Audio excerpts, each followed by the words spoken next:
Saim Shahzad, now I'm going to teach you biology class first year. Students, कल हमारा जो lecture था वो हमने लिपिड्स के टॉपिक को कंप्लीट किया था। आज जो लेक्चर हम शुरू करने जा रहे हैं वो है प्रोटीन्स पे। हमने इस प्रोटीन के टॉपिक को 3 पार्ट्स में डिवाइड किया है। पहले हिस्से में हमने इसकी इंट्रोडक्शन, फंक्शंस एंड कैरेक्टरिस्टिक्स को पढ़ना है।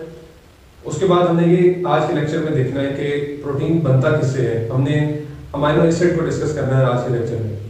नेक्स्ट लेक्चर में हम इसका स्ट्रक्चर पढ़ेंगे कि स्ट्रक्चर ऑफ प्रोटीन क्या है, और तीसरे नंबर पे हम इसकी क्लासिफिकेशन को डिस्कस करेंगे। तो आज का लेक्चर हम स्टार्ट करते हैं इसके इंट्रोडक्शन से, प्रोटीन्स के। प्रोटीन एक ऐसा ऑर्गेनिक कंपाउंड है जो अबंडेंटली लिविंग सेल के अंदर पाया जाता है। मोस्ट अबंडेंट ऑर्गेनिक कंपाउंड है जो लिविंग ऑर्गेनिज्म के सेल में मौजूद है। ये मोस्ट अबंडेंट ऑर्गेनिक कंपाउंड है जो लिविंग सेल के अंदर मौजूद है। लिविंग सेल का 50% जो ड्राई वेटेज है वो किस पे मुश्तमिल है? प्रोटीन पे। प्रोटीन लिविंग सेल की वेटेज का 50% बनाता है।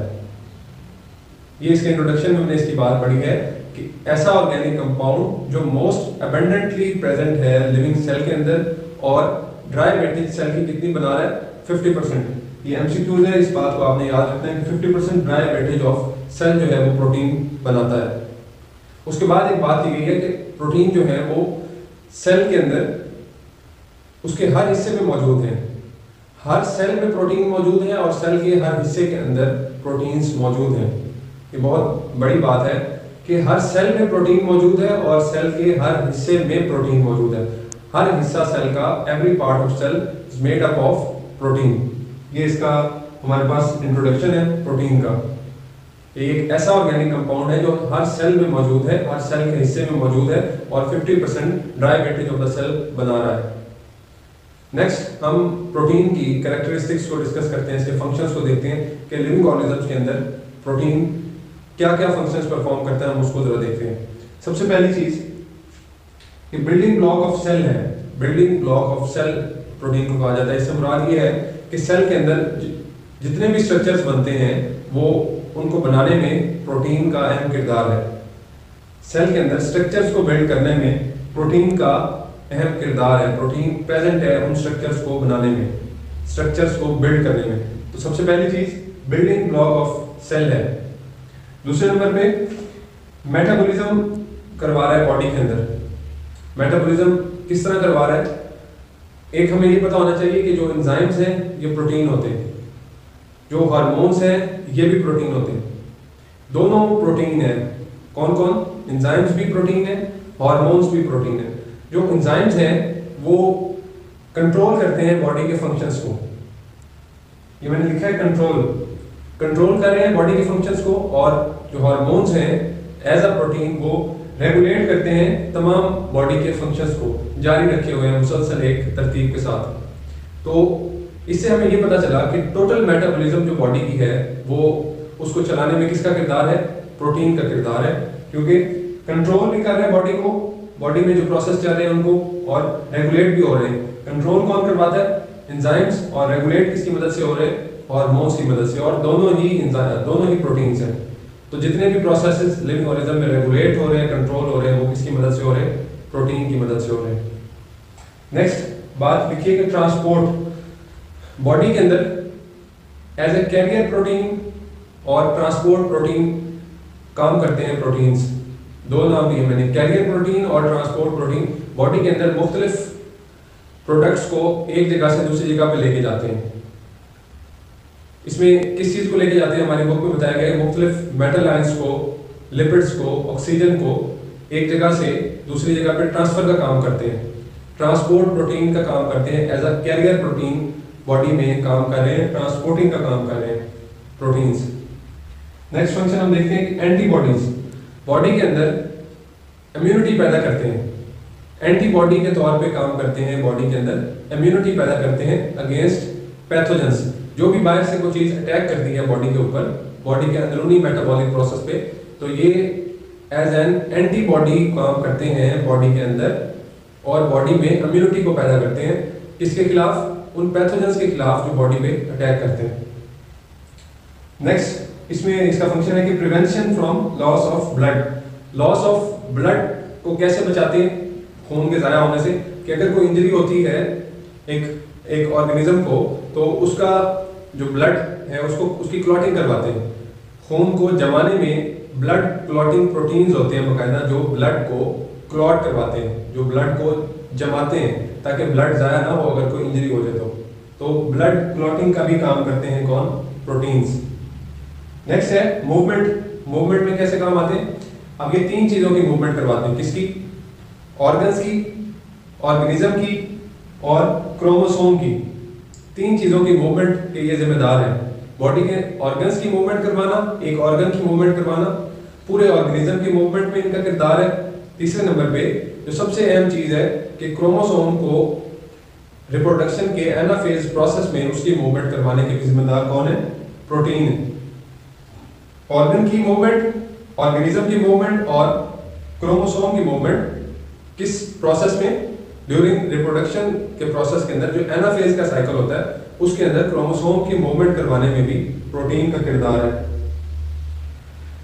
इसके बाद हमारे इन सारे फंक्शंस के बाद ये बताया गया कि प्रोटीन्स जो हैं वो किससे मिलकर बनते हैं? पॉलीमर्स ऑफ अमाइनो एसिड से मिलकर बनते हैं। पॉलीमर्स कहते हैं long chains like structure. Polymers of amino acid से मिलकर बनते हैं प्रोटीन। एक अमाइनो एसिड के अंदर कार्बन, ऑक्सीजन, हाइड्रोजन और नाइट्रोजन 4 एलिमेंट्स पाए जाते हैं। एक अमाइनो एसिड के अंदर 4 एलिमेंट्स पाए जाते हैं। कौन कौन से? Carbon, hydrogen, oxygen and nitrogen. ये 4 एलिमेंट्स हैं जो एक अमाइनो एसिड को बनाते हैं। और लिविंग ऑर्गेनिजम्स के अंदर कुछ चंद एक अमाइनो एसिड से लेके उनके सेल में 3000 तक अमाइनो एसिड्स मौजूद होते हैं। ये मैंने लिखा है कि 3000 amino acids are present in living cell. चंद एक अमाइनो एसिड से लेके 3000 तक अमाइनो एसिड मौजूद होते हैं एक लिविंग सेल के अंदर। ये था हमारा इसका सारा इंट्रोडक्शन। नेक्स्ट हम देखते हैं कि अमाइनो एसिड्स में किस चीज़ का जिक्र किया गया। स्टूडेंट्स, अब हम बात करने लगे हैं अमाइनो एसिड्स की प्रोटीन के अंदर। तो हमें ये बताया गया है कि 170 किस्म के अमाइनो एसिड्स हैं जो सेल्स में और टिश्यूज में प्रेजेंट होते हैं। 170 टाइप्स के अमाइनो एसिड्स। प्रोटीन के जो कॉन्स्टिट्यूएंट हैं उसमें से हमें बताया गया कि 25 किस्म के अमाइनो एसिड्स जो हैं वो प्रोटीन का स्ट्रक्चर बनाने में किरदार अदा करें। 25 किस्में जो हैं प्रोटीन्स की, 25 types of proteins.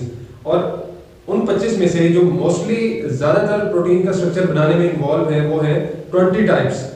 Most abundant जो प्रोटीन का स्ट्रक्चर बनाने में इन्वॉल्व है वो कितने हैं? वो 20 टाइप्स हैं। 170 टाइप्स टोटल हैं जो सेल्स और टिश्यूज में पाई जाती हैं, और उसमें से 25 टाइप्स प्रोटीन का स्ट्रक्चर बनाती हैं और 25 में से मोस्टली 20 जो टाइप्स हैं प्रोटीन की वो बना रही हैं प्रोटीन का स्ट्रक्चर। 20 टाइप्स जो हैं अमाइनो एसिड्स की वो प्रोटीन का स्ट्रक्चर बना रही हैं। नेक्स्ट हम देखते हैं कि इसकी कंपोजिशन कैसे हुई है। एक अमाइनो एसिड किन चीज़ों से मिलकर बन रहा है, उसमें क्या क्या चीज़ प्रेजेंट है। उसमें हम ये देखते हैं कि उसके अंदर एक अमाइनो ग्रुप प्रेजेंट होता है।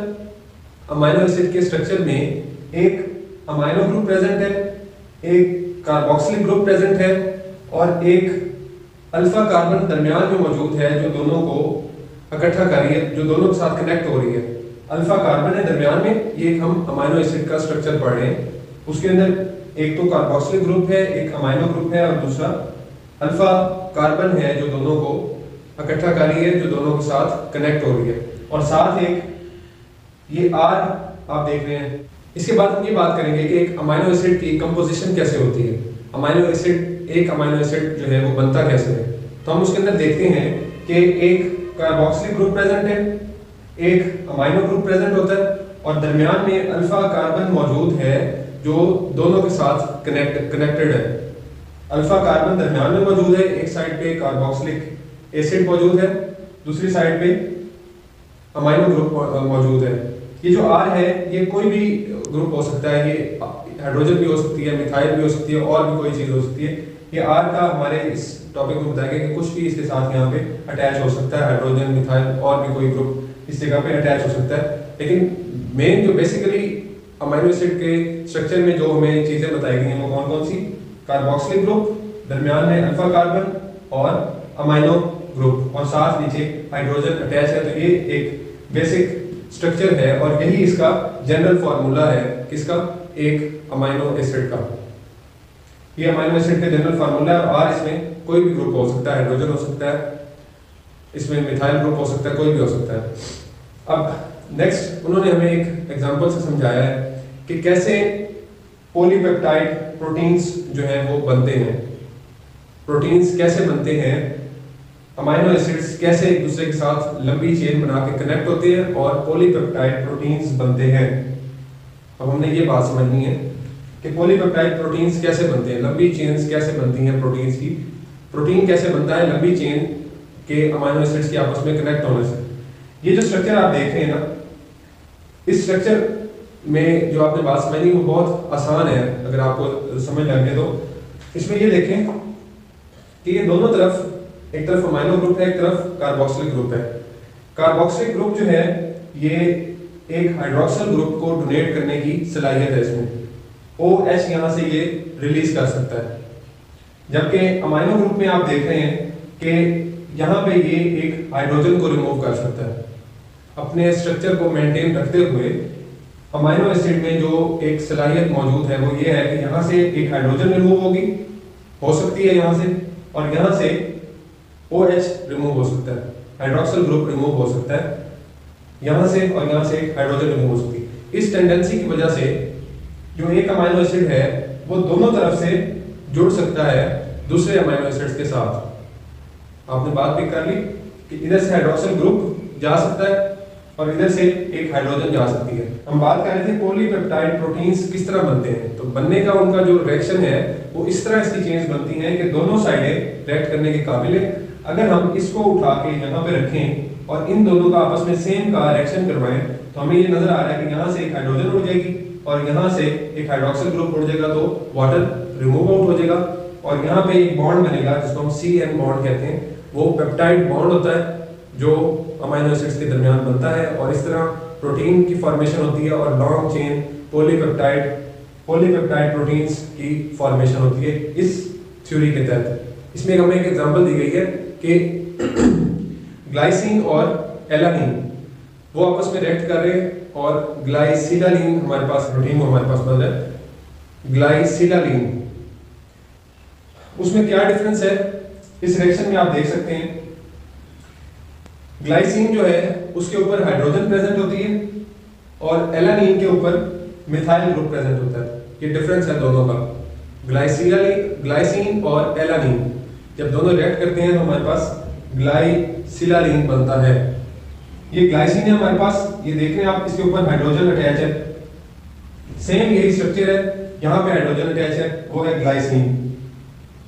और ये आप देख रहे हैं एलानिन, इसके ऊपर यहाँ पे मिथाइल ग्रुप अटैच है CH3, तो इसका नाम हो गया सेम यही स्ट्रक्चर है, यहाँ पे सिर्फ मिथाइल ग्रुप अटैच है, तो ये हो गया एलानिन। ये दोनों आपस में रिएक्ट कर रहे हैं जैसे मैंने आपको पहले बताया था। ये वाली हाइड्रोक्सिल ग्रुप यहाँ से उड़ा, यहाँ से हाइड्रोक्सिल ग्रुप लिया गया, उसने रिएक्ट किया किसके साथ, इस हाइड्रोजन के साथ, यहाँ से वाटर रिमूव हो गया। ये आप रिएक्शन देख रहे हैं यहाँ पे, यहाँ से जब ये वाटर रिमूव आउट होगा तो ये C जो है ये बॉन्ड बनाएगी किसके साथ, N के साथ। ये बॉन्ड बन गया, आप देख रहे हैं C और N। ये वाला जो स्ट्रक्चर है सारा ग्लाइसिन का वो ये मौजूद है और जो ये एलानिन था, ये एलानिन का स्ट्रक्चर ये मौजूद है और कार्बन और नाइट्रोजन का ये बॉन्ड बन रहा है। इस बॉन्ड को हम क्या कहते हैं, पेप्टाइड बॉन्ड। ये पेप्टाइड बॉन्ड है जो अमाइनो एसिड्स के दरमियान बनता है और इससे प्रोटीन का स्ट्रक्चर, एक मुकम्मल प्रोटीन का स्ट्रक्चर बनता है। जब ये दोनों मिलेंगे ग्लाइसिन और एलानिन तो ये हमारे पास बनेगा प्रोटीन ग्लाइसिलालीन। और इसके साथ ही हम देख रहे हैं कि वाटर जो है वो इसमें से रिमूव आउट हो रहा है। तो इस तरह ये आपस में जुड़ते हैं और रिएक्ट करते हैं। इनकी दोनों साइडें रिएक्ट करने के काबिल होती हैं एक अमाइनो एसिड की। ये हाइड्रोक्सिल ग्रुप को रिमूव करवा सकता है, ये हाइड्रोजन को रिमूव कर सकता है। इस तरह चेन्स बनती हैं, पॉलीपेप्टाइड चेन्स जिनको हम कहते हैं, जो अमाइनो एसिड्स को आपस में जोड़ती हैं और एक प्रोटीन का स्ट्रक्चर बनाती हैं। और जो CN बॉन्ड बनता है इनके दरमियान उसको हम पेप्टाइड बॉन्ड कहते हैं और इसी पेप्टाइड लिंकेज के थ्रू अमाइनो एसिड्स आपस में जुड़ के प्रोटीन का स्ट्रक्चर बनाते हैं। ये CN बॉन्ड जैसा कि आप ये देख रहे हैं जो दो अमाइनो एसिड्स के दरमियान ये सी एंड बॉन्ड बना है वाटर के रिमूवल से। इस तरह ये एक प्रोटीन के स्ट्रक्चर को बनाते हैं और लंबी चेन्स बनाते हैं, जिसके अंदर हमारे पास ये जो एक स्ट्रक्चर है ग्लाइसिलाइन, इसको हम डाइपेप्टाइड कहेंगे क्योंकि दो पेप्टाइड्स, इसमें दो अमीनो एसिड्स मौजूद है, दो जो यूनिट्स हैं वो अमीनो एसिड्स के मौजूद हैं, डाइपेप्टाइड्स। इसी तरह ट्राइपेप्टाइड्स बनते हैं, टेट्रापेप्टाइड्स, पेंटापेप्टाइड्स। इस तरह ये एक लंबी चेन हम बना सकते हैं। आज का हमारा प्रोटीन का टॉपिक, इसका इंट्रोडक्शन और इसकी कैरेक्टरिस्टिक्स और बनता कैसे एक प्रोटीन अमीनो एसिड का टॉपिक खत्म हुआ। अगर आपको क्वेश्चन हो इसमें तो जरूर पूछिएगा। साइम शहजाद को इजाजत दीजिए। अल्लाह हाफिज़।